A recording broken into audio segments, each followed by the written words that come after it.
This is the day we've been given, so let us be glad. Good morning. Good morning. I'm the Reverend Abhi Janamanchi. My pronouns are he, him. I'm one of your ministers. Good morning. My name is Dayna Edwards. My pronouns are she, her, and I am your intern minister. On behalf of the entire congregation, we welcome you to the service this morning. Our words of welcome are filled with our deepest aspirations and call us all to rehearse and embody the beloved community as we say responsively, you are welcome here. Shall we try it? You are welcome here. Whether you are joining us for the first time or you've been a member since our founding in 1951, you are welcome here. Whoever you are and whomever you love, you are welcome here.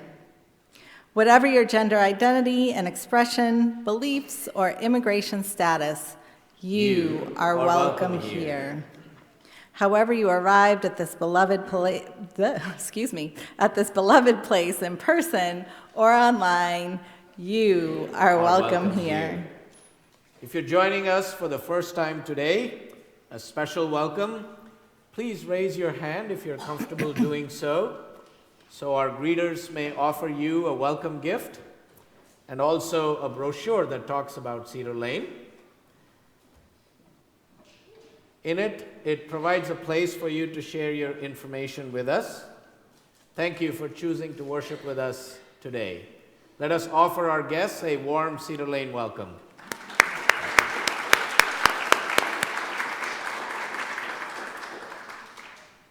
I would like to draw your attention to the announcements page for the wonderful happenings here today at Cedar Lane. Thank you, Dayna.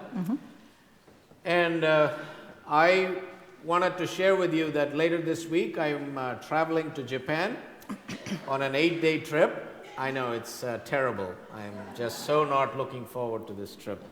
But it's a real privilege to accompany our UUA president, the Reverend Susan Frederick Gray, and the UUA's Director of International Relations, Reverend Alicia Ford, on their trip to Japan to meet with some of our interfaith partners in Japan, the Rishoko Sekai, a lay Buddhist organization, the Tsubaki Grand Shrine, one of the oldest Shinto shrines in Japan, and also the Konko Church of Izuo, which is a new Shinto movement. So we're looking forward to being there and visiting with these old friends and my being back after almost 10 years.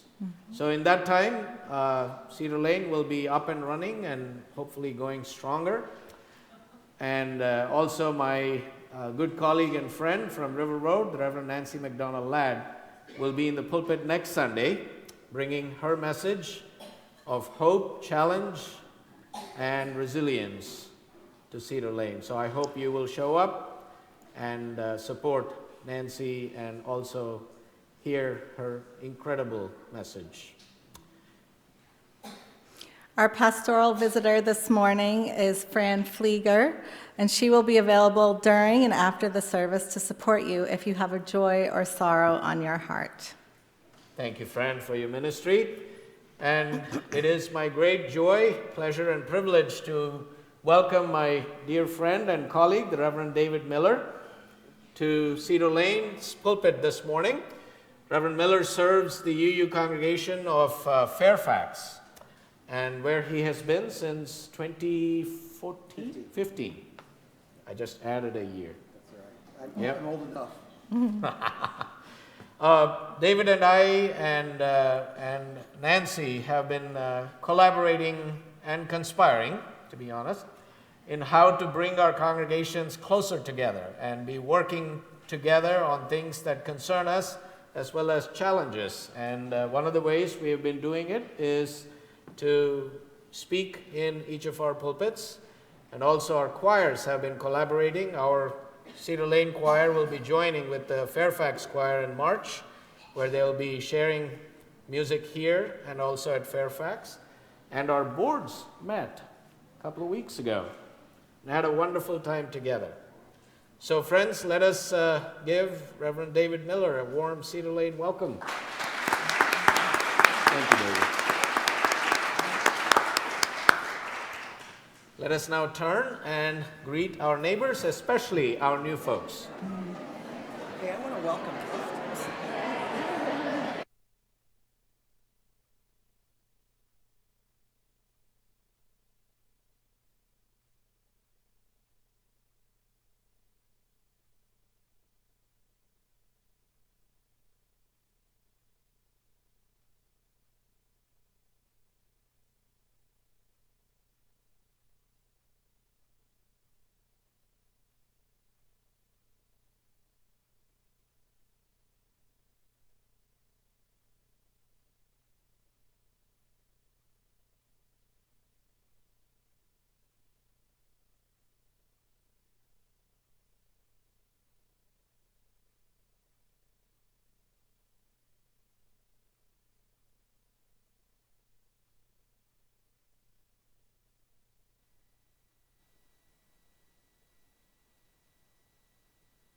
Thousand times we've broken your vows.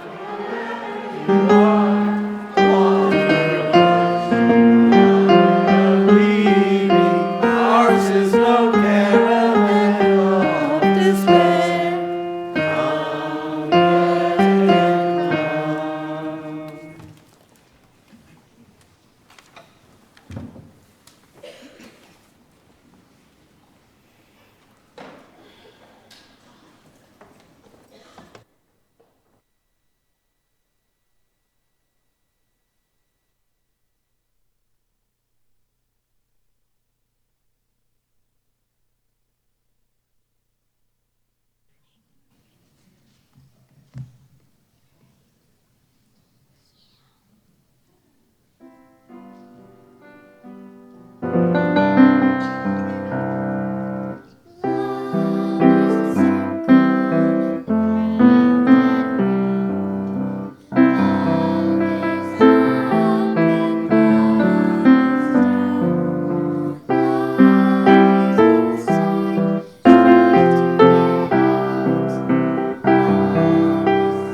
To the children's choir for that beautiful song.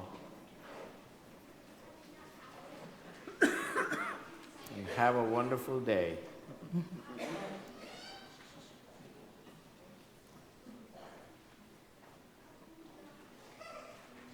Our call to worship this morning is an invocation by the poet Elizabeth Alexander.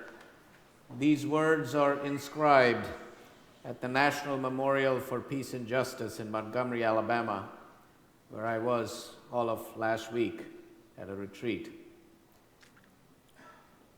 The wind brings your names. We will never dissever your names, nor your shadows beneath each branch and tree. The truth comes on the wind, is carried by water. There is such a thing as the truth. Tell us how you got over. Say, soul, look back in wonder. Your names were never lost, each name a holy word. The rocks cry out. Call out each name to sanctify this place. Sounds and human voices, silver or soil, a moan, a sorrow song.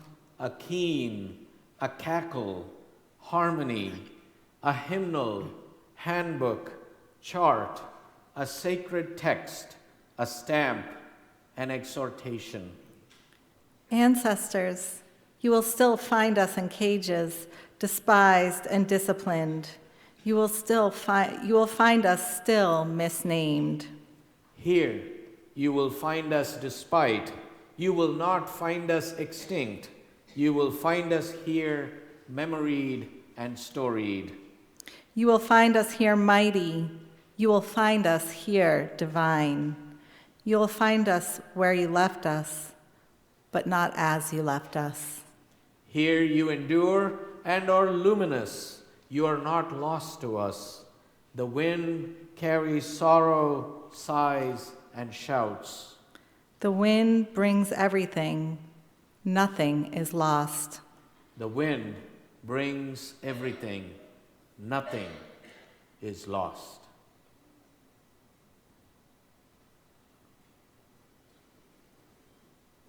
As the Robinson family joins us to light this chalice, a symbol of our faith and our gathered community, please rise in body and or spirit to share in the unison chalice lighting words written on the screen. We light this flame in honor of all that leads us forward, all that leans down and helps us up when we fall, all that reminds us why we started, all that tells us there's hope and seeds of surprise. May this hour of tender and courageous connection help us fall in love again with this beautiful and broken world. May it tempt us back to joy. May it guide us to a love that will not let us go.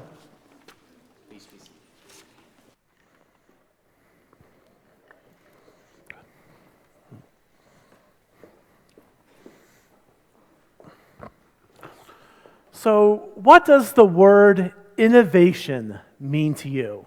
Go and call out a couple of answers. What does the word innovation mean to you?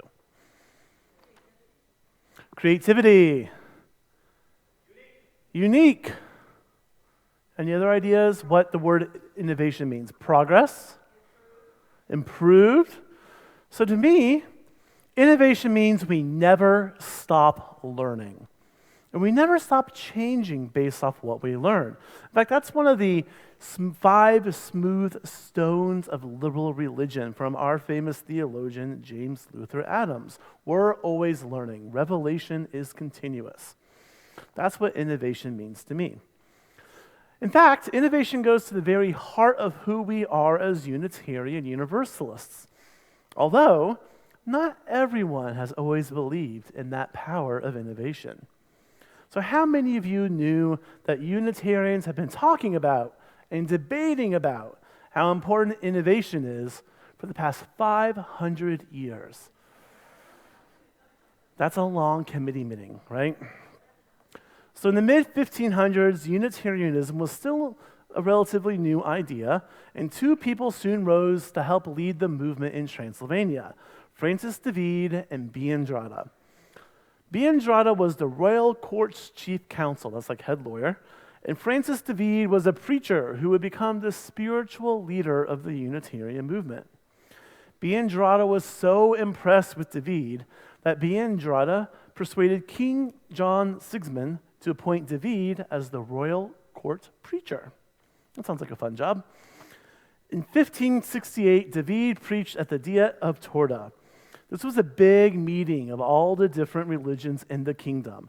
And this led to the king issuing the very first proclamation in the history of the world that guaranteed every person the right to worship whatever religion they wanted to. David's sermon became so famous, pictures of him preaching at this meeting are up in many Unitarian churches in Transylvania, and it's even up in our own library, I do believe. And eventually, through David's efforts in 1571, Unitarianism was lifted up to be one of the 4 received religions of the kingdom, alongside Catholicism, Lutheranism, and Calvinism. This was the first time that Unitarianism had ever been given that royal seal of approval. So the day after the king issued this great proclamation, he got into a carriage wreck and never recovered, dying soon after. That's our luck. He had no heir, and the next person who was chosen as king didn't really share the king's liberal stance to Unitarianism. They closed the Unitarian press and schools and fired all the Unitarians from government other than Biandrada. Very soon, a law was passed that forbade any religion from the crime of innovation.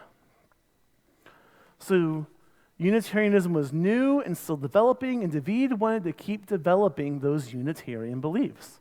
He believed strongly in innovation. Biandrada heard what David was doing and warned David against asking too many questions. How many here have been warned for asking too many questions at one point in their life? Right? I think that's a common trait of Unitarians. Biandrada knew that David might be charged with the crime of theological innovation. Well, David did not take Biandrada's advice, and soon the two men who were former friends became bitter rivals. Biandrada told the new crown prince of David's innovation and recommended that David be put under house arrest. So eventually there was a trial in early June of 1579. Biandrada, as the lawyer for the prince, was the prosecutor. Biandrada said he was sorry, but he had warned David to stop innovating, and David didn't make any apologies for what he was doing. So the outcome of the trial was pretty obvious. We're kind of getting used to trials with obvious outcomes, right? David was guilty of... It took you a second there, Abhi. All right. David was guilty of innovation and condemned to a life in prison. He died in the royal dungeon on November 12, 1579. Controversy over the trial began immediately and has continued down through the years. On the one hand, David was convinced that Unitarians needed to reform and to innovate. David believed it was important to always innovate, to always learn, to always change. Well, on the other hand, Biandrada was worried that if they kept innovating against the law, it would destroy the young Unitarian movement and the government would crack down. Biandrada believed it was important to stay true to who you are and to follow the law of the land. So in the end, it was an argument between two sides of Unitarianism. One side that wanted innovation to keep evolving, and one side that wanted to keep to tradition to save the faith. Continuum, innovation to tradition. And throughout those past 500 years, many have found inspiration from David's story to continue innovating within Unitarian Universalism. And we still see this argument today, 500 years later. There are a lot of people who think right now in Unitarian Universalism that we need to keep innovating, to keep learning, to keep changing. And there are some that think maybe we should focus more on tradition rather than innovation. So what do you think? Where do you fall on that spectrum between tradition and innovation? I want you to think about that question this upcoming week, that continuum of innovation. So I'm not sure about you, but you can count me in with a camp that believes we always need to innovate and that we never should stop learning.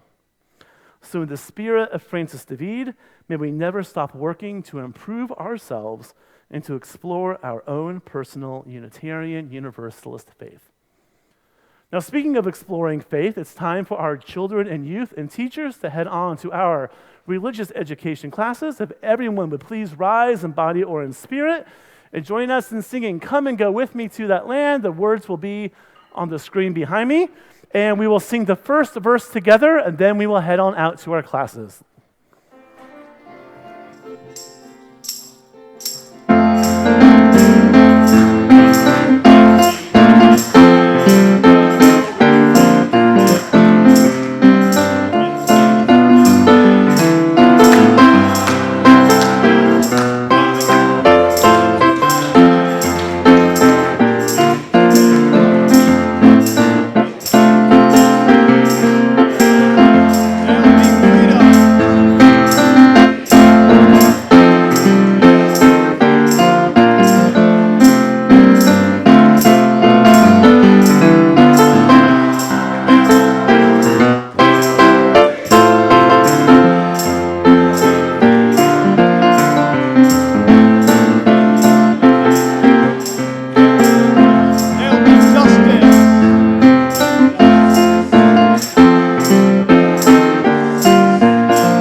Let us center ourselves, inviting our mind, body, and spirit into this space made holy by our presence and the presence of the holy, in which we live, move, breathe, and have our being.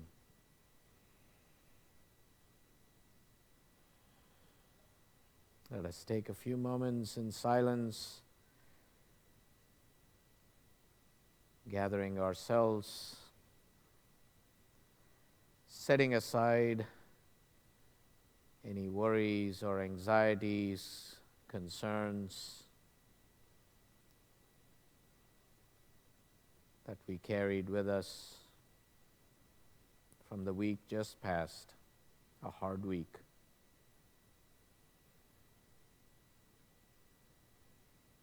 Take a deep cleansing breath together, holding it gently and releasing it gently through our mouth.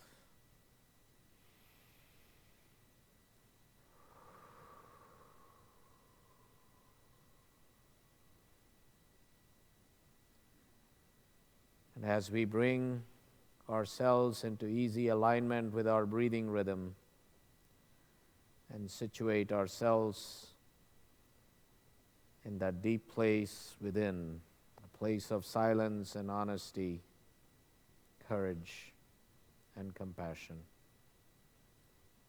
let us open ourselves.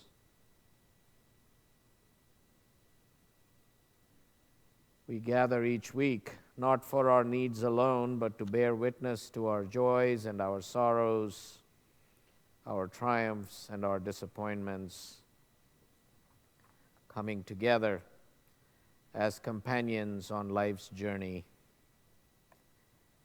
creating this circle of caring, holding one another. in love. In this circle of caring, our hearts are with those whose primary spiritual practice is parenting. We hold in our hearts those who are mourning a loss, those who live with grief or chronic pain, with illnesses seen and unseen, with mental illness or addictions. Within our Cedar Lane community, we send healing wishes to Ezra Town, who is recovering from surgery. We are saddened to share the news that former Buildings and Grounds manager Scott McQuiston passed away last November. We hold in our hearts his children, partner, and parents. And we celebrate with Sandy and Betsy Shaw, who welcomed their grandchild, Sage Elise Bennett, born last Tuesday in Seattle, to their daughter Carrie and her husband Josh. At this time, I invite those among us, if you are holding someone in your heart, a loved one, friend, companion, and wish to name, I invite you to do so into this receiving silence.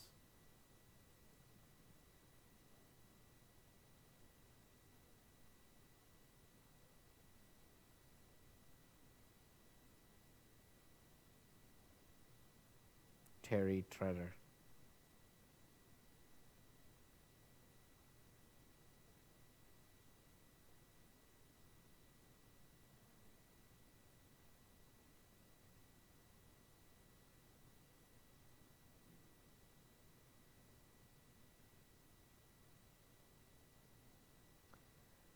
Our caring extends beyond Cedar Lane to all those whose lives are lost or impacted by calamities and violence in our world.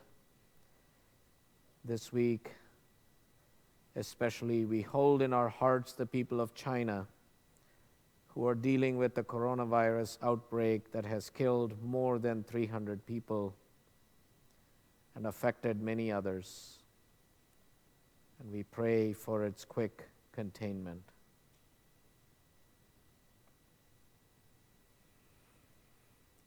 Would you join me now in the spirit of prayer and reflection? Nameless one of many names, God of our uncertain and sometimes courageous hearts, Spirit of life and love, in these days when hope is hard to find and harder to keep, help us remember that we are not alone, that we do not have all the answers, that we are not called to be fearless all the time, but to develop the capacity and the courage to face our fears together. Help us remember, O Spirit, that we are not the first to seek and embody beloved community and will not be the last. Help us remember that we are not the first and will not be the last who struggle to get to yes some days. Help us remember that this community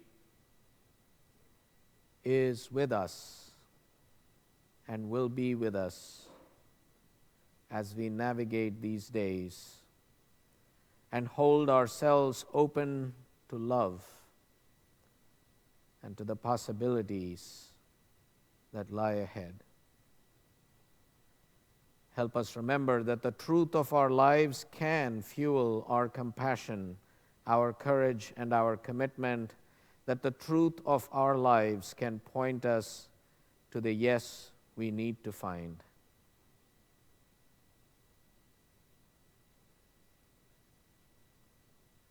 As we enter the silence together, those who are grieving a loss or commemorating the anniversary of a loss are invited to rise in body or in spirit.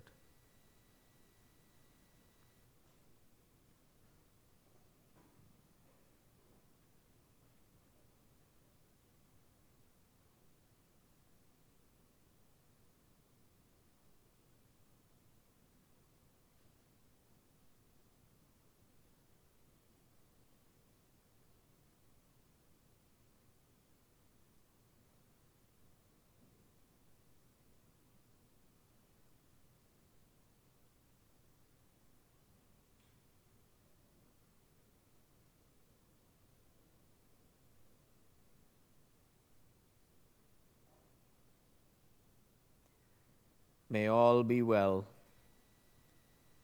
May all be happy. May all be whole. May all be filled with the holy. May all be peaceful. May no one suffer. Peace, peace, peace. Om Sarvesham Swastir Bhavatu Sarvesham Shantir Bhavatu Sarvesham Purnam Bhavatu Sarvesham Mangalam Bhavatu. Om Shanti Shanti Shanti. Om Shanti Shanti Shanti. Om Shanti Shanti Shanti.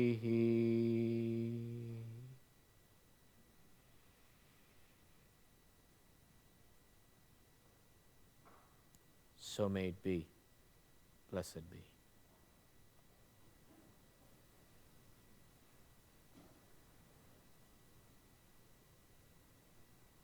Each week, we give and receive an offering to sustain the mission and ministry of Cedar Lane Unitarian Universalist Church. The offering in the liberal religious tradition is a sacrament, in that it is an outward act, an outward sacred act that we engage in every Sunday to demonstrate not just our commitment to this, our spiritual home, but also a commitment to our faith, to what this faith community represents, its mission and its ministry that reach people here among and beyond these walls. It is to that ongoing mission and ministry our morning's offering will now be given and gratefully received.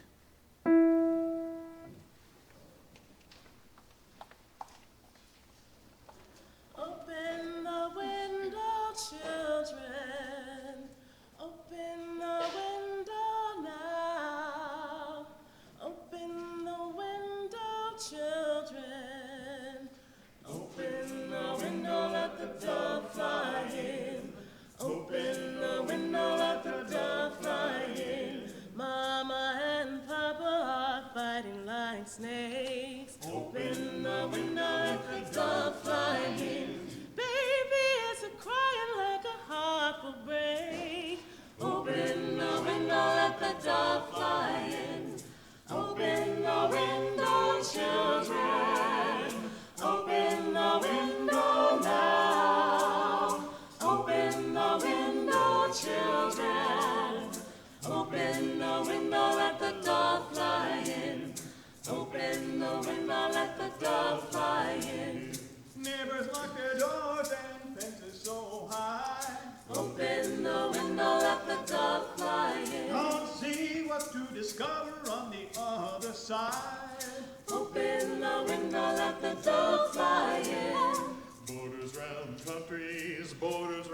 sky.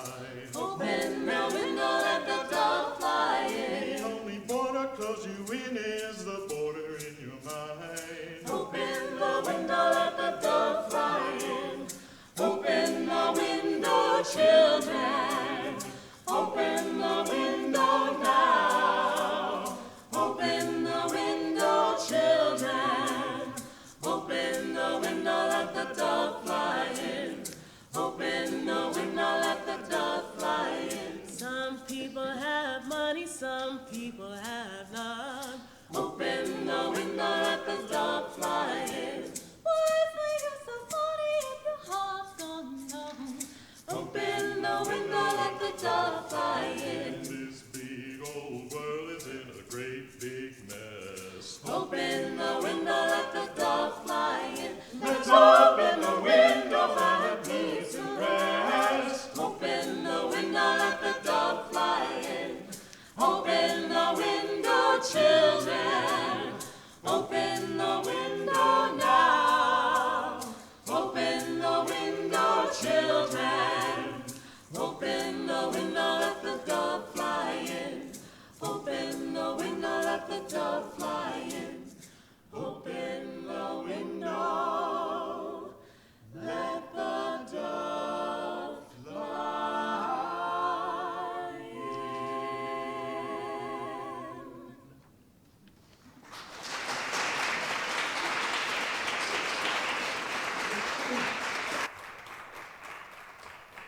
Our Cedar Lane Quintet.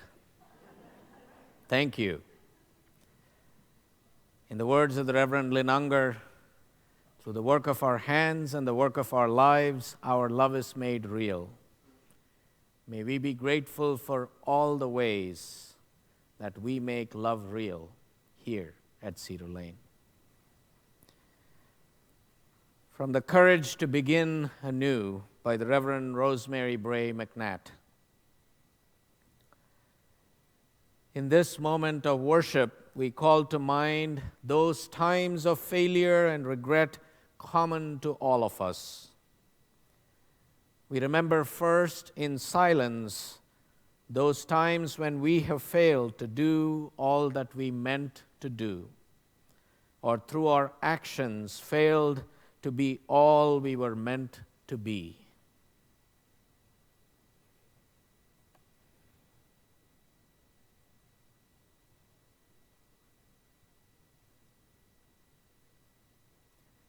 We now recall our moments of integrity, those times we have lived into our deepest values and acted as the human beings we always dreamed of being.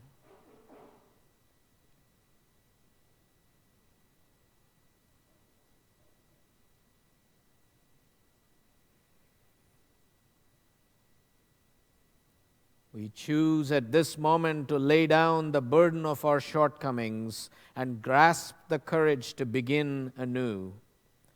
Together we affirm our capacity for goodness and grace, for freedom and purpose and joy.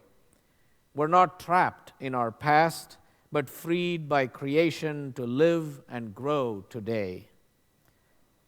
So with gratitude we say, blessed be. And amen.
That is some beautiful music. Thank you. Well, first I want to say good morning and tell you how grateful I am to be invited to your congregation by my two friends, Reverend Abhi and fellow Cub fan, Reverend Katie, from Chicago. And I want to thank you all for your sanctuary work. Thank you all for your sanctuary work. On election night 2008, I, like most of the world, watched as the U.S. elected its first black president. I was also in my final year of seminary, and as I stood there, I thought, oh my God, does this mean we're going to have a prolonged progressive change time and a decreasing in racial division? What will I now do for my social justice ministry? Will I have things to do as a minister? Well, as we now know, that couldn't have been further from the truth. I've had plenty of opportunity for social justice ministry, alongside with these two often, actually. In fact, more than plenty. Honestly, ministry has never been an easy profession, and it's almost been impossible to know the right path for ministry over the past couple of years. At this point, I wouldn't even begin to know how many conversations I have had with friends and colleagues and staff and lay leaders and board members and others about what needs to be done as a minister with these events in this world and the struggles that this generation of religious life and the issues and the divides and the polarization that we are now facing in this country. Whether we like it or not, a variety of generational challenges and changes are happening in the orbits as we move from a post-World War II influenced world order and today's societal norms to what I might call the social media age. This is characterized by the movement of generational control away from the baby boom generation, and I was born in 1959, so I'm a boomer, and when I hear, okay, boomer, my ears perk, much like the way baby boomers took control from the greatest generation in the 60s, 70s, and 80s. This is a challenging time marked by what seems to be an ever-present American struggle with the issue of race, that like rainwater on a leaky roof finds its way to do the most damage it can. While not true in all cases, this generational shift seems to have some defining characteristics. It is often said that many who came to Unitarian Universalism in the 60s, 70s, and 80s, sometimes referred as come-outers, came from a place of religious wounds, other dogmatic faiths, other religious traditions, folks who often had allergies to religion as it has been known or practiced in our country for many years. This manifested itself in many of our congregations as allergies to religious language, use of the concept of God, or vestiges of the Christian faith. In my previous congregation in the San Diego area, before I came to Virginia, a guest speaker used the word God. And someone stood up in the middle of the sermon and said, "You can't say that word here." David, here you can say God. Okay, thank God. There was a desire in those times to focus on what was often called intellectual stimulation, where the sermons more often than not talked about fields of academic study and could carry the feel of a college lecture. We've noted this cultural phenomenon in our Unitarian Universalist congregations for years, and although there's been an occasional adult class or sermon about recognizing and healing these wounds, we have far too often just moved on from the healing work it requires. And not doing that work has contributed to our allergic reaction to the beneficial aspects of religious practice. This era in Unitarian Universalist life was also heavily characterized by a culture of white liberalism that centered white, well-educated liberals with a utopian vision of what could be if we all just did things the right way, and if people would just listen to the overabundance of logic and reason that could be put forth. My friend, Reverend Nancy McDonald Ladd, who will be here next week, has written an excellent book about this called After the Good News, Progressive Faith Beyond Optimism.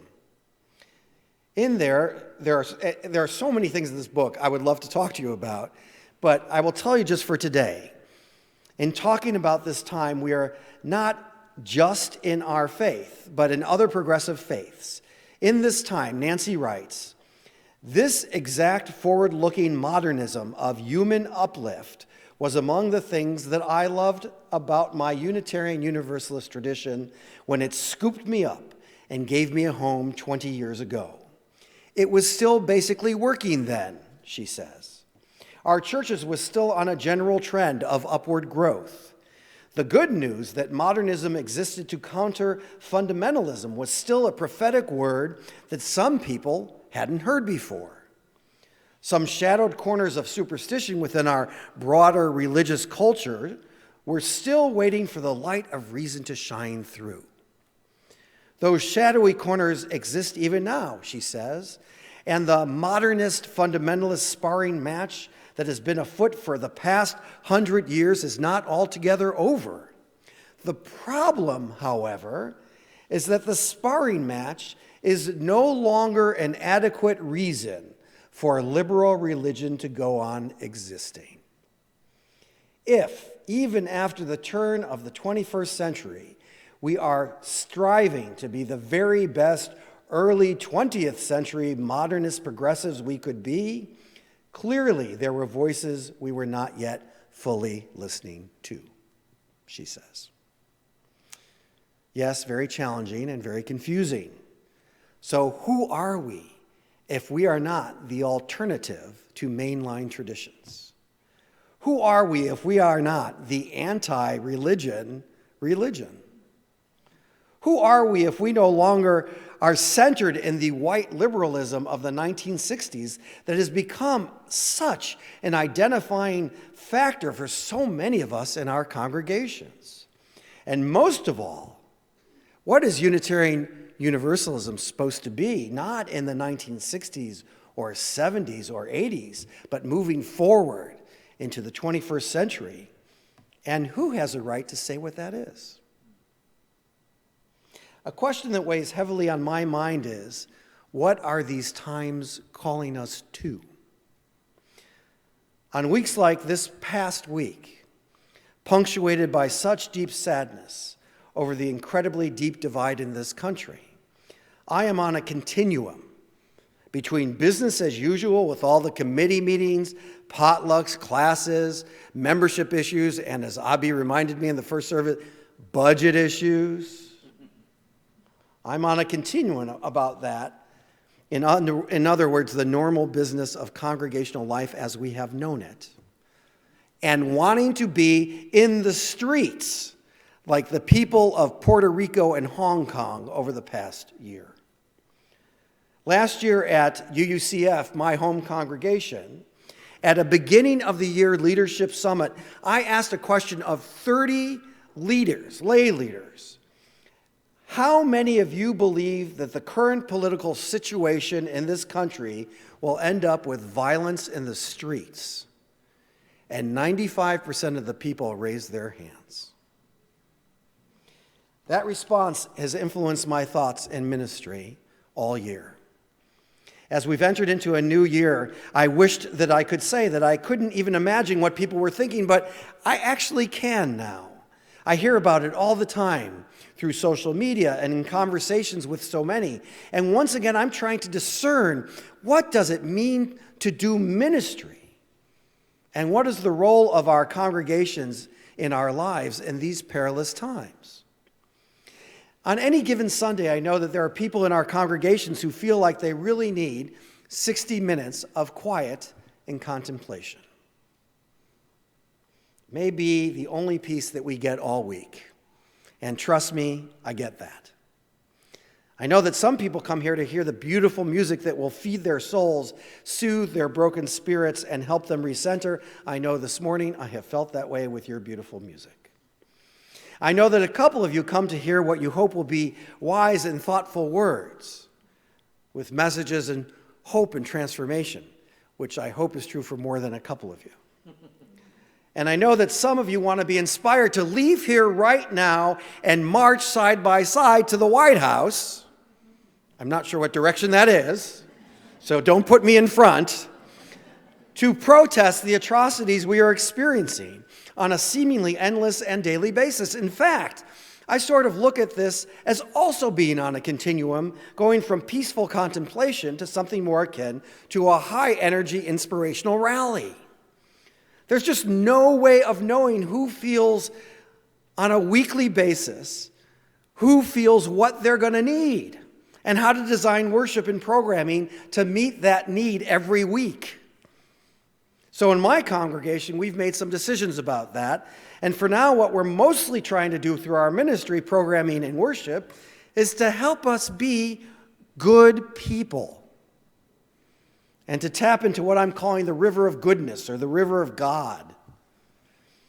It's all about helping us be people who are willing to take risks and make mistakes and learn from those mistakes with minimal amounts of defensiveness, to center ourselves in the values of this faith tradition and to use those values as we move through the world.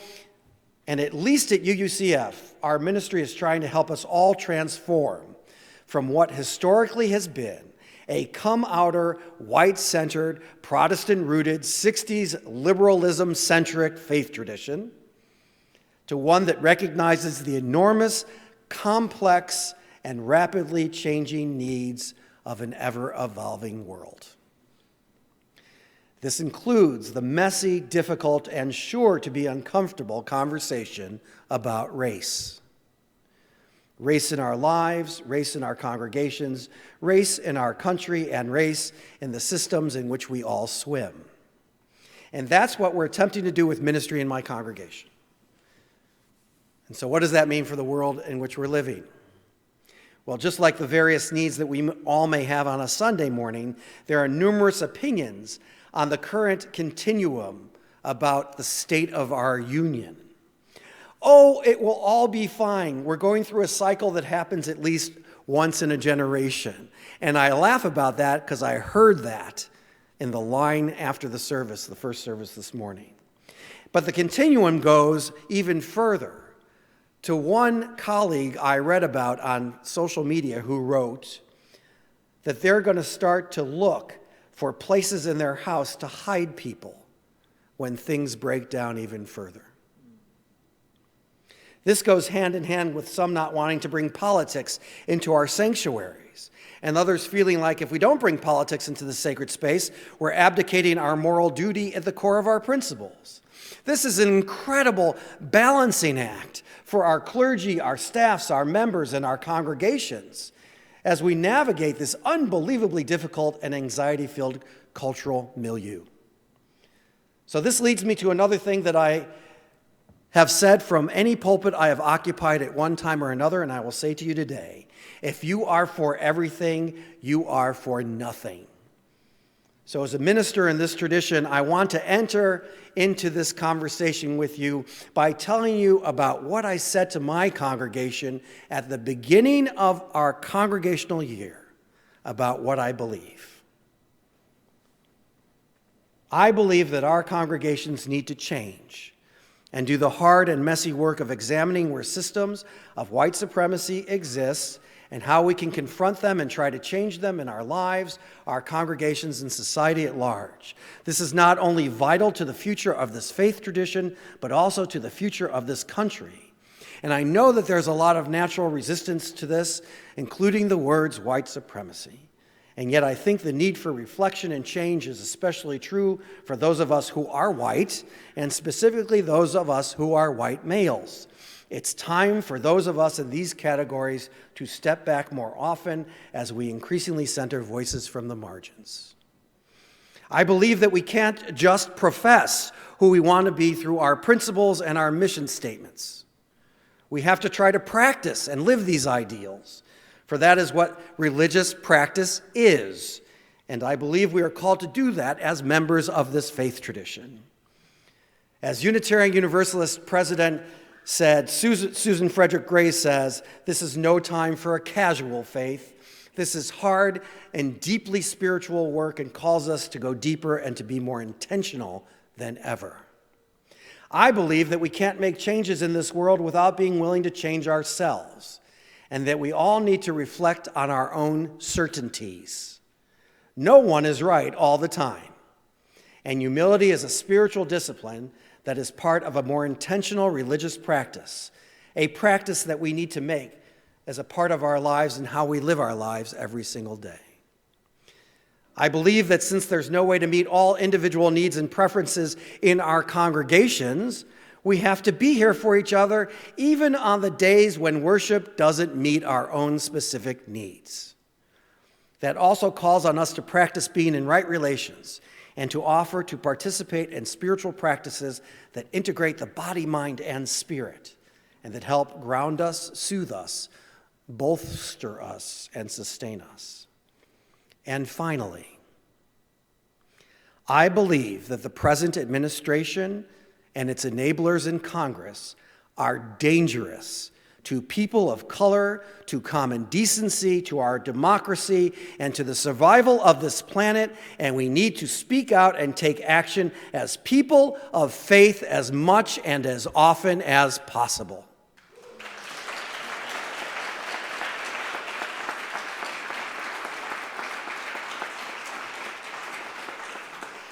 And although I will never support a specific candidate or party from my pulpit, we cannot avoid politics in our sanctuaries, for it is a moral obligation and our religious calling to affirm and promote the inherent worth and dignity of all through our words and more specifically through our deeds.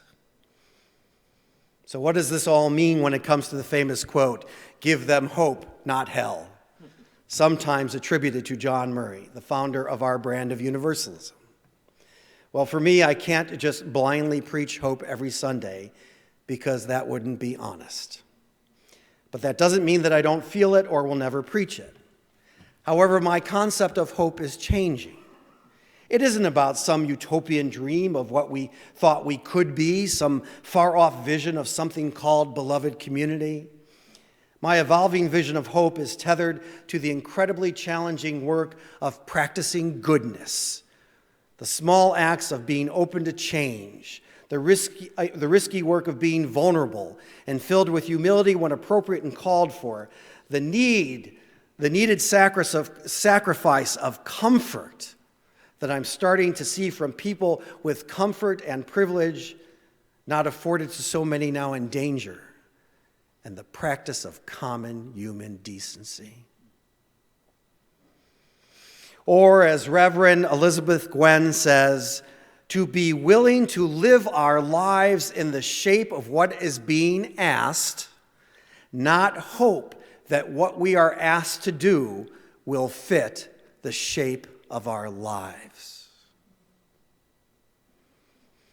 In her book, Reverend Nancy quoted the Reverend Rob Eller Isaacs, who in writing about the purpose of church and ministers said, "I believe the church is in the world to engender the unmediated experience of the holy in the real lives of real people, our people. I believe that the primary duty of a minister of religion is to design and produce trustworthy rituals that help us be more loving, more effective human beings." And for me, this is the absolute bottom line. This is the art form of ministry, and there is no one right way to do it. We will fail, we will succeed, we will learn, and we will continue to move forward. This thing we are here to do together, we've come to the end of the roadmap, and there's no clear playbook going forward. The common thread will be our ability to roll with it together as we head into an uncharted future of Unitarian Universalism. Doing this together with all of you, your staff, my friends, these ministers, and for me especially, our congregations together is the thing that now gives me hope. We can do this, and we must do it together. May that be so, and amen. Please rise now in body and or spirit and join together in singing our closing hymn.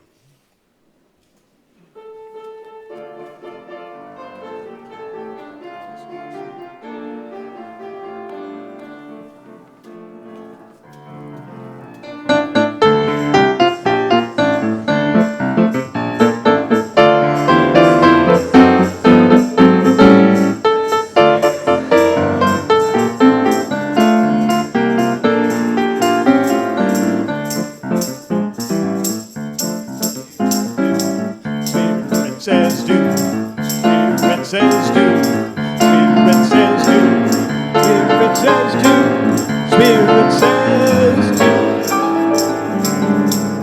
Dance, you've got to dance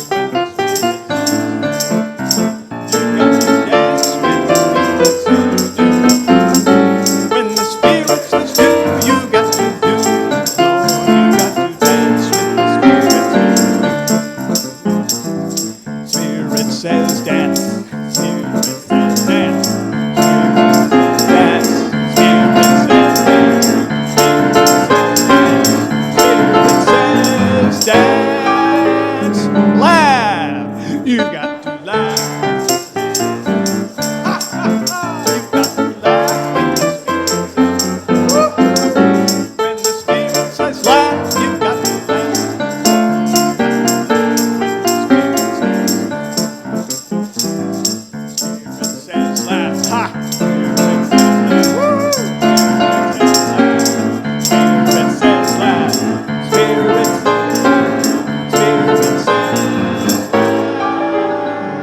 Shout,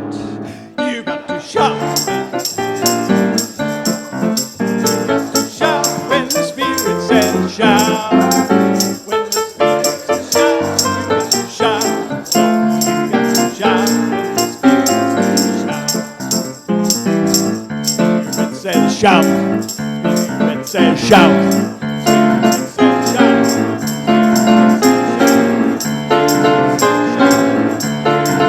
says shout, do, you got to do when the Spirit says do, when the Spirit says do, you got to do when the Spirit says do.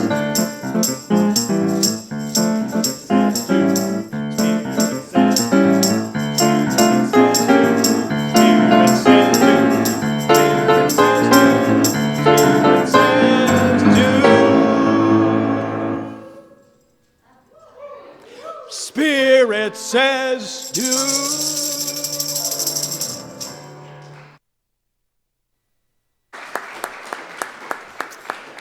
So, I keep saying to my congregation, how can each week get more surreal than the week before?